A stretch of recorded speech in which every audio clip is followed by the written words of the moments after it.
I mean, we might as well wind it back. You said you've been doing yoga for about 8 years. Did you do anything like, what was, I guess, like, where would you say like your professional life really started? Where would you plant that flag and then, start navigating your way into yoga, that which then, gets you into painting and whatnot? Yeah. Um, I feel like I've had an interesting journey. I mean, so I moved from Pittsburgh right at 18. I had never been to California. I just wanted an adventure and I auditioned for an acting conservatory. I never even went to look at the school before going. And God bless my parents for like supporting that. I was like, no, I just want to move. They're like, you don't want to see the school first. So I was like, no, I'm she's just got gonna. a she's got a dream and a twinkle in her eye. Those eyes must have been twinkling because they were like, okay, here we go. So I did that for a while. My school offered these like stage combat stunt fighting classes, and so yeah, I got really into that, and I did that for a while. And I thought that I was going to teach that. I thought that was kind of the path. I was like, interning at these stunt schools, and I booked a couple jobs doing that. I'm only 5 feet tall, so my stunt jobs were for kids. Um, so Or Tom that Cruise. worked out. What? I said, or Tom Cruise. Or Tom Cruise, you know? So yeah, I got to do like, some stunt tumbling on a Nickelodeon show, which was really cool. But then that world, I was like, man, that's just not, I know myself pretty well, and I was reading the energy there, and I just was like, I don't think this is it. I liked the fighting stuff, but to really get somewhere with that, you either need to be a teacher or a choreographer. And I was like, I don't think this is it. And honestly, I went into like the bar scene for a bit. I was just like cocktailing, saving money, traveling, and really unsure a little bit in mid 20s. And then I started going to yoga, and I was just going. They were always talking about these trainings, and I like kept an ear out, and I was like, man, I don't know. I don't know. And then decided to book the trip. And really, it went from being in the acting world, stunt fighting, getting a little lost and unsure, and then finding yoga. And really, I started a health and wellness business at the same time. So I felt like I got to get out of like stunt fighting, bar scene. I did comedy, stand up comedy a little bit, and into what just felt like the next part. I'm not putting any of that down, that Right. was like a part of my life. But then the yoga and the health and wellness just seemed like the next step and a new chapter. I want to like just roll back on that stand-up comedy a little bit. Like, tell me more about that, because I do listen to a lot of comedians on their podcasts. I just find them like, they all they do is talk, right? They go up on stage and they're such good showmen, that that they're it translates so well in podcasts. And some of them are very like, they're super intelligent, because it's kind of what like comedy like demands now. There's not like too many like slapsticky silly comedians. Like, you have to have a very interesting and like poignant angle at something that then becomes, reveals itself as very funny. Yeah. So like, what was that like being in like the comedy world? Dude, it's crazy. I was getting headshots done with this woman, and we were just having a good time, and she was like, "You're kind of funny." And I was like, "Well, I don't know, okay." Told me about this class. It was called Pretty Funny Women. And so I took this class, and you got to like learn how to form a joke. You got to learn how to get a set together, and then at the end of this was a show. Our first show was 100 people in this little um, spot in Burbank, California. It's called Flappers. And dude, I knew I was going first. She didn't tell anybody. She was like, I'm not going to tell you the lineup until like the night of. And in my brain, I was just like, I'm going first. I knew it. And we get there, and I feel like my body went cold. I like blacked out and just, did my set, but it was like somebody took over my body. That being said, like when you're in that world, you have to be hustling. You're going to open mics every night. People are hitting up more than one open mic.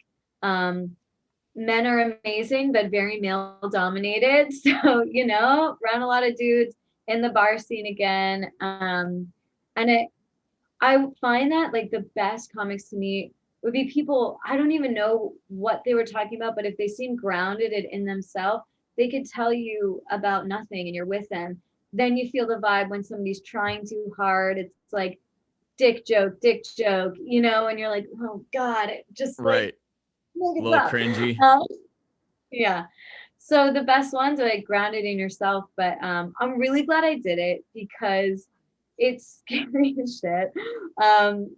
First open mic, I think I just told like a long, embarrassing story about a date I went on with a chick that I was like, I don't know, is this a lesbian thing? Like I was so nervous and I realized though, like you got to be on the hustle, and I think I was just curious about it. I wasn't wanting to go to bars every night, work these open mics. But I have friends that are like still doing it from, if I would have kept doing it and they got on like Conan and they're killing it. So you really can get out there now. It's really possible if you're good and you got the hustle. But it's have you ever done an open mic or thought about it? No, I don't know if I would be good at performing, like being on stage and doing it, but I think I could be a writer. I do think that I would be Yeah. good in a writing room, but I'm not so sure that I'd be good at actually like delivering the punchlines. I feel like so the only time I ever did anything on stage was I was in a band and I was a singer for it. So but you don't have to be Okay. anybody, right? You just perform the song, you hit the notes, you say the words, and you nail it. So that's but then I feel like there's some, and I'm sure I'm probably you know I'm probably poo-pooing on myself here, thinking that yeah, enough practice and I'd probably break this habit or whatever. But I probably put on some sort of like an act that doesn't, like, Mm. even if I had a good set, like even if I had like I everything that I wrote was really good and I have really good bits, like, but I would probably put on some sort of an act that would then like deter from like the actual quality of it, and that would be something that I would just have to break out of. But I don't know, like I think that's something that I would do nervously. I'd get on stage and it's like not Yeah. something I practice. I'm like, I'm gonna be this guy. Like I'm gonna be some guy on You're like, stage. why am I talking like Like I this? don't talk like this. Like, I don't know. I went out and I had a British accent. Yeah. Like all of a sudden you're just Madonna, you're just talking in a British accent. You're like, I, Yeah. Yeah. So yeah, there have been many waves to my life and different gigs for sure. oh, that's cool. So you do comedy and you get into the yoga scene. Um, like where, I mean, you've been in it for 8 years. So like, wind me through that. How do you get into it? Like, had you been did you like get your certification like kind of for fun and then it turned into like I'm gonna be a I yoga think I teacher was now or looking, what? yeah, I was looking for answers. I was looking for something. I still remember being in my yoga training. It was this beautiful yoga resort in Mexico, and I'm fighting between like I wanted to be there and I really believed in it, and I also was like, I think I'm still partying, and I think I'm not done with this part of my life. And so I was feeling torn. And I share that because like it's not just like I was like, oh, yoga, and this is what I'm gonna do, and I'm gonna Yeah. live this life. I felt, a little bit torn there. But then the more I saw how it was helping people and the more I got to know my students, I was just like, man, there's something here and there's something to this. And I think I wish I had yoga in my life at a younger age. I think it would be great to be like, we all had to go to gym class and you play the weird games, or it was like gym class or lifting weights. And if yoga was incorporated, I just think you learn so much about yourself, connecting the mind and the body. And so it took me a little bit of time. You do your training and then you do these practice classes. But yeah, I definitely think, full honesty, that I was going through the motions a little bit in the beginning. And I also felt like a lot of my clients were older than me. And so, how do you find your voice when you're supposed to be standing and leading this room? And I felt like, who knows what people were thinking, but you fill your head with the judgments. And I'm like, oh, they're probably like, what does she know? And what does she have to share? So it took a really long time to stand in the fact that, like, I do have something to offer, and I do have something to say, and I'm worthy to be up here and helping you through. Because really, the teacher is just the guide. Like, the work has to, you come out, you roll the mat out. Like, you could go through the moves and be somewhere else in your head. So Right. you're there facilitating and holding space for people, but the work comes from them. I mean, that's an interesting way of like diving into that. So, and also like, I mean, it's funny to be able to ask you this in this way, but like you did stand up comedy, so you've been up in front of a room before and kind of like commanded attention and tried to like a lot of comedians like basically call it like not manipulating the room, but being able to, but eventually finding that like frequency that everybody's on to kind of get them into the same flow that like you're trying to drive them to. Did that help at all? Yeah, for sure. And you can tell, it's like, read the room. Yeah. Read the room. You might write a whole set, for a specific crowd, and then you're in there and you're like, I got to make something up because this is not what's happening.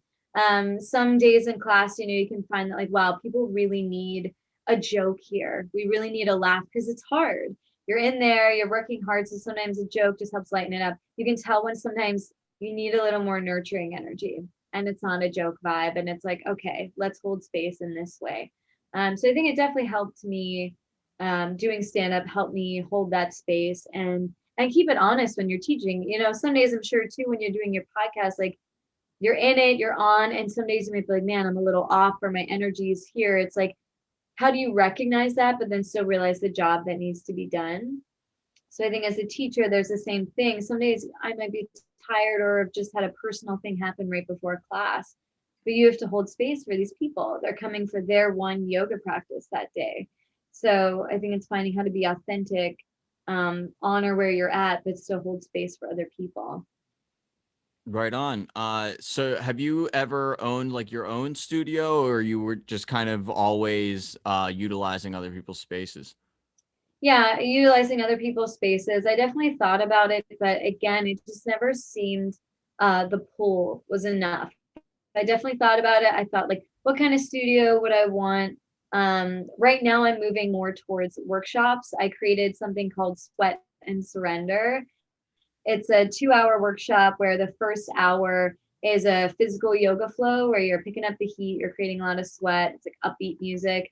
And then we switch to a candlelight yin practice, which is a slower practice, deeper stretching, and more focused on meditation. So that's more where I'm leaning to bring that workshop to other people, to companies, and in that kind of space. And I think especially now with COVID and everything, it's like you see that you can bring that virtually. I'm doing one in a couple weeks, a virtual workshop, which I'm excited about.